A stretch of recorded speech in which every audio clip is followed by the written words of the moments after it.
இந்த அவையிலே வைத்து சிறப்பு செய்து கொண்டிருக்கிற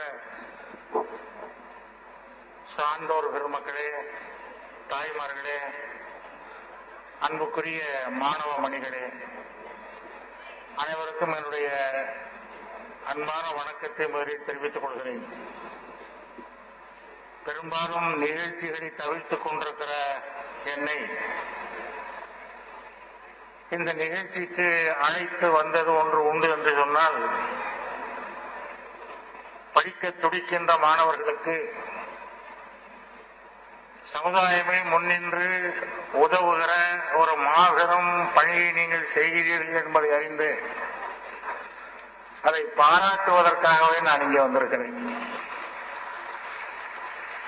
இன உணர்வு என்பது இப்படி ஆக்கப்பூர்வமாக செயல்பட்டால் இந்த நாடு மிக விரைவிலே முன்னேறிவிடும். அதற்கு உங்களுடைய அமைப்பு ஒரு முன்னோடியாக இருக்கிறது என்பதை அறிந்து நான் உண்மையிலேயே மகிழ்ச்சி அடைகிறேன். என் சமுதாயத்தை சார்ந்த ஒரு மாணவன் கூட கல்லாமல் இருக்கக்கூடாது என்று உறுதி கொண்டிருக்கிற உங்களை நான் பாராட்டுகிறேன். உங்களுடைய இந்த முயற்சி நிச்சயமாக வெற்றி பெறும் என்றும் நான் வாழ்த்துகிறேன். இதற்கு முன்னால் பேசிய நண்பர்கள் பலர் பேசிய பொழுது நான் தெரிந்து கொண்டது ஒன்று, நம்முடைய நாடு வளர்முக நாடுகள் என்ற பட்டியலில் தான் இருக்கிறது. வளர்ந்த நாடல்ல, வளர்முக நாடுகளில் ஒன்று. ஏன் இந்த நாட்டிலே வளர்ச்சிக்கு தேவையான நீர்வளம் இல்லையா, நிலவளம் இல்லையா, உழைப்பு வளம் இல்லையா, அறிவு வளம் இல்லையா? எல்லாம் இருக்கிறது. என்ன குறை? திரைப்பட பாடலாசிரியன் கூட பாடினானே, எந்த வளம் இல்லை இந்த வடநாட்டில், திருநாட்டில் ஏன் கையை ஏந்த வேண்டும் வெளிநாட்டில் பாடினானே. என்ன குறை? எந்த குறையும் இல்லை. இவற்றை ஒருங்கிணைத்து செயல்படுத்துகின்ற தக்க முற்போக்கு பார்வையுடைய தலைவர்கள் நமக்கு கிடைக்கவில்லை. அதுதான் முக்கியமான காரணம். இதை வெளிப்படையாக நான் சொல்லுகிறேன். நீங்கள் அரசியலாக எடுத்துக்கொண்டாலும் சரி, எப்படி எடுத்துக்கொண்டாலும் சரி, அரசியலை தொடாமல் இருக்க முடியாது.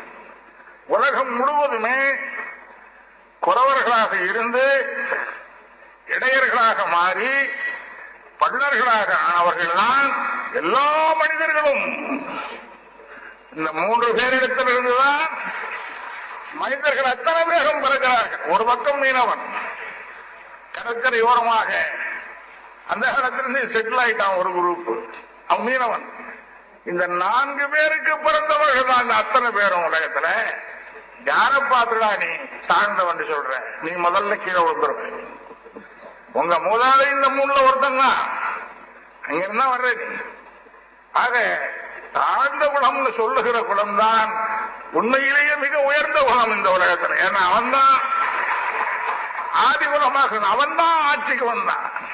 இடைநிலத்தில் இருந்தபோது கோ என்ற சொல் அரசு, நம்ம சொல்றோம் ஆரம்ப பொருள் பசு. அதற்கு தலைவன் கோவலன், அதற்கு தலைவனே கோபாலன் கோவலன் அழைத்தான். அதுக்கு பிறகு கோனை அழைச்சான். அப்புறம் கோன் சொன்னான்.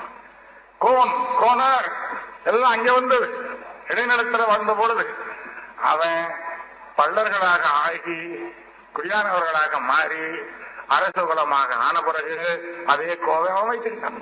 கோ அரசன் சொல்ல அவங்க தான் நாடகங்களை உருவாக்கினவர்கள். எதுக்கும் ப்ரூஃபே தேவையில்லை. ஏன்னா நகரம் என்பதிலிருந்து நாகரிகம் வந்தது. செட்டிலானவன் தான் நகரங்களை கட்ட முடியும். குடியானவன், அவனுக்கு பேர் என்ன? குடியானவன் அப்படின்னா என்ன அர்த்தம்? இதுக்கு முன்னாடி இருந்த குறவர்களும் முன்னாடி இருந்த இடையர்களும் நாடோடிகள் அரைஞ்சிக்கிட்டே இருந்தான். செட்டில் ஆக முடியல, ஆக முடியாது. இவன் செட்டில் ஆனவன். நதிக்கரைகளை பார்த்து அவர்கள் குடியாக மாறினார்கள்.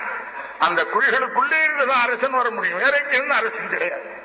ஆகவே அரச குலத்தை நாங்கள் சேர்ந்தவர்கள் என்று நீங்கள் தனி ஆதாரங்களை காட்ட வேண்டிய அவசியம் இல்லை. நீங்கள் தான் முதல்ல அரசனானவர்கள். இது என்ன கடவுது? முதல்ல அரசனானது பள்ளர் இனத்தை சார்ந்தவர்கள் தான். அவங்கதான் நாடு நகரத்தை கட்டினார். காடு ஒன்று நாடாக்கி குளம் தொட்டு குளம் பெருக்கி இந்த உலகத்தையே உருவாக்கியவர்கள் நீங்கள். அதனால முதல் அரசு உங்களதுதான், நீங்க தான் அமைச்சீங்க. அது சொற்களை சாட்சி. அதுக்கு பெரிய ஆதாரங்கள்லாம் காட்ட வேண்டிய அவசியம் இல்லை. எப்படிப்பட்ட தொழில் வேள்னு பெயர் வச்சிருக்கான், வேளாண்மை. என்ன பண்ணா, நாங்கள் சேற்றில் கால் வைக்காவிட்டால் நீங்கள் சோற்றில் கை வைக்க முடியாது. நாங்கள் சேற்றில் கால் வைக்காவிட்டால் நீங்கள் சோற்றில் கை வைக்க முடியாது. உலகம் பூரா இது ஜாக்கிரதை. யாராவது ஸ்ட்ரைக் பண்றாங்க, நீங்க ஸ்ட்ரைக் பண்ண என்ன ஒரு இடம் பண்ணி காட்டினா நல்லதுதான். புத்தி வரும், இந்த பசங்களுக்கு புத்தி வரும். அதனால முதல்ல நீங்க தூக்கி எறிய வேண்டியது நாங்கள் தாழ்ந்த குலம் என்ற எண்ணத்தை. நீங்க தான் உயர்ந்த குலம் என்பது மூட நம்பிக்கை. உண்மைதான். பல பேர் இப்படி நம்பிக்கையிலே இந்த நாடு அழிஞ்சு போச்சு. நம்மால முடியாது சார். எப்படி முடியும்? உன்னால முடியாதுன்னு நீயே தயாரா இல்லைன்னா எப்படி முடியும்? இந்த முடியாது என்பது இந்த சொல் இருக்கு, அதுல இருந்துதான் முடி என்ற சொல்லும் வந்திருக்கு. எவன் நம்மால் முடியும் என்று முடித்தானோ அவன் தலையில் முடி இருக்கும். இந்த முடி இல்ல, கிரீடம். அவன் தலையில கிரீடம் இருக்கும். எவன் முடியாதுகிறானோ அவன் தலையில இந்த முடிதான் இருக்கும். ஆகையினால அவர்களை நீங்க ஊக்குவிக்கும். மாணவர்கள் கார்ல் மார்க்ஸ் ஒரு முறை பள்ளிக்கூடத்துக்கு போனார். மாணவர்களிடம் உங்களுக்காக நான் சொல்றேன். இப்ப மாணவர்களும் கேட்டாங்க, ஐயா நாங்க என்ன செய்யணும்? படி அப்படிங்க. சரி படிக்கிறோம், அதுக்கு அடுத்து என்ன செய்யணும்னு கேட்டாரு. அப்பவும் கார்ல் மார்க்ஸ் படினார். சரி மூணாவதா என்ன செய்யணும்? சிறப்பா உள்ளதை ஏதாவது சொல்லுங்க. படினார். உங்களுக்கு அதை தவிர வேற வேலையே கிடையாது. படிப்பதை தவிர மற்றவங்களுடைய எல்லா கவலைகளையும் எல்லா பிரச்சனைகளையும் மற்றவர்கள் பார்த்துக் கொள்வார்கள். நீங்க அதை பத்தி கவலைப்படாதீங்க, படியுங்க. இந்த சமுதாயத்திற்கு பொறுப்பு இருக்கிறது. உங்கள் சமுதாயத்தில் பிறந்த ஒருவனாவது வசதியின்மை காரணமாக படிக்கவில்லை என்று சொன்னால் அத்தனை பேரை நீங்க தூக்கு போட்டு தொங்கிக்கணும். இதை விட வேற நான் சொல்றதுக்கு ஒண்ணும் கிடையாது. ஒருவன் படிக்க முடியாமல் இருந்தா கூட நீங்க பெரிய மனுஷன் இந்த வீதிகளில் விழாவுறதுக்கு உங்களுக்கு அதிகாரமே கிடையாது. நான் என்ன சார் பண்ணுவேன்? நான் வாங்குறது 2000 ரூபாய் சம்பளம், 2 ரூபாய் கொடுப்பாங்கல்ல. அதான் 2 ரூபாய் கொடுக்க முடியாது அவனுக்கு. நான் ஒரு சமூகத்தை உங்களுக்கு முன்னோடியாக காட்டி நிறைவு செய்கிறேன். சான்றோர் என்று சொல்லப்படுகிற சாணார் இனத்தை சார்ந்த நாடார் இன மக்கள் உங்களை விட மோசமான நிலையில இருந்தவர்கள். கல்வியில பொருளாதாரத்துல எவ்வளவு மோசமா இருந்தாங்க உங்களுக்கு தெரியும். இன்னைக்கு பொருளாதாரத்திலும் கல்வியிலும் உயர்ந்த இனமா மாறி இருக்கிறாங்க. காரணம் இன ஒற்றுமை, உதவுதல். இன்னைக்கு மிகச்சிறந்த கல்லூரிகள், மிகச்சிறந்த உயர்நிலை பள்ளிகள் அவர்கள் கையில் இருக்கு. மிகச்சிறந்த பெரிய பொருளாதார கேந்திரம் என்று சொல்லப்படுகிற டி நகருக்கு போனால் அண்ணாந்து பார்க்கின்ற கட்டிடங்கள் அவர்களுடைய வழி. எப்படி இந்த முன்னேற்றம்? நான் சிறுபிள்ளையாக இருக்கிற பொழுது தெருவில் பழைய இஎம்பி தடைக்கு பேரிச்சம்பழம்னு சட்டம் போட்டு வருவாங்க. நீ உண்டா கோயம்புத்தூர்ல? தெரியல எனக்கு. நான் அதுக்காகவே ஏதாவது பிடிச்சிட்டு உட்காந்துருப்போம் பேரிச்சம்பழம் சாப்பிட. இப்ப ஒருத்தர் கூட இல்ல தெருவில் அது மாதிரி கூவி வைக்கிறாங்க. என்னாச்சு? அவன் பூராவே கடையை வச்சு செழிப்பாங்கிட்டாங்க. யாருன்னு அப்படி கூவி வந்தவர்கள் என்றால் நாடாரின மக்கள். ஏழையா இருக்கிறவன் அவன் என்ன பண்ணுவான்னா அவங்க நாடார் உறவின் முறை சங்கம்னு வச்சிருக்காங்க. தெரிஞ்சுக்க வேண்டிய ஒரு பெரிய பாடம். நாடார் எல்லா ஊர்லயும் வச்சிருப்பாங்க, நீங்க பார்க்கலாம். ஒன்னா சேர்ந்துருவான். அந்த ஒற்றுமை பலத்தினால் அவர்களிடத்திலிருந்து சதி செய்து அபகரிக்கலாம் என்று நினைத்த மெர்கன்டைல் பேங்கை போரிட்டு மீட்டு விட்டார்கள்.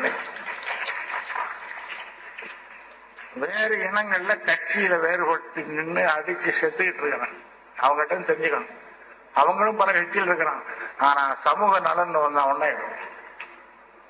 அது மட்டுமல்ல, ஏழைன்னு போய் கேட்டான்னா அதிகமா தர்றதில்ல. ஒண்ணும் 1 கிலோ பேரிச்சம்பழம் 1 தராசு கொடுக்கணும், போய் புடைச்சுக்கணும்.